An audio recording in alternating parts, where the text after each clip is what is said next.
राष्ट्रपति Joe Biden ने अपने बेटे हंटर को माफ कर दिया, जिससे उन्हें संभावित जेल की सजा से राहत मिल गई है।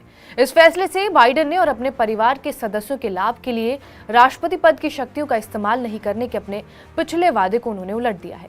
डेमोक्रेटिक राष्ट्रपति ने पहले कहा था कि वो डेलावेयर और कैलिफोर्निया में 2 मामलों में दोषी ठहराए जाने के बाद अपने बेटे को माफ नहीं करेंगे या उसकी सजा कम नहीं करेंगे। ये कदम हंटर बाइडेन को बंदूक मामले और टैक्स चोरी के आरोपों में दोषी ठहराए जाने के बाद सजा मिलने से कुछ हफ्ते पहले आया है और राष्ट्रपति चुनाव डोनाल्ड ट्रंप के व्हाइट हाउस में लौटने से 2 महीने से भी कम समय पहले ये कदम उठा लिया गया।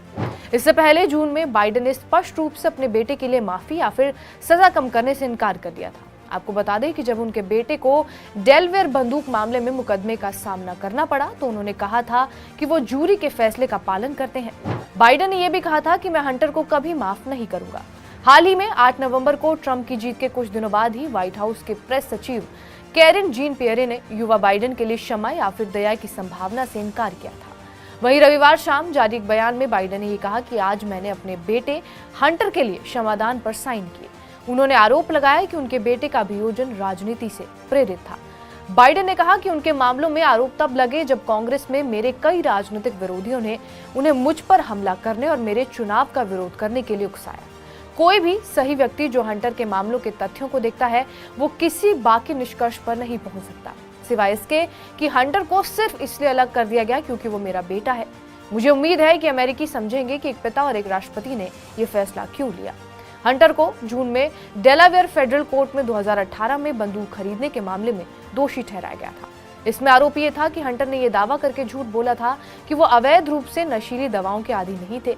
उन पर सितंबर में कैलिफोर्निया मामले में मुकदमा चलाया जाना था, जिससे उन पर कम से कम $1.4 मिलियन का भुगतान न करने का आरोप लगा था। हंटर ने यह भी कहा उन पर सितंबर में कैलिफोर्निया मामले में मुकदमा चलाया जाना था, जिसमें उन पर कम से कम $1.4 मिलियन का भुगतान न करने का आरोप लगा था। हंटर ने यह कहा कि वो अपने परिवार को और ज्यादा पीड़ा और शर्मिंदगी से बचाने के लिए उस मामले में अपना दोष स्वीकार कर रहे हैं।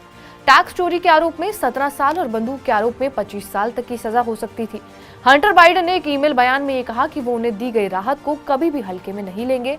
उन्होंने जो जीवन फिर से बनाया है उसे उन लोगों की मदद करने के लिए समर्पित करने की कसम खाई है जो अभी भी बीमार और पीड़ित है। मैंने अपनी लत के सबसे बुरे दिनों के दौरान अपनी गलतियों को स्वीकार किया है और उनकी जिम्मेदारी ली है।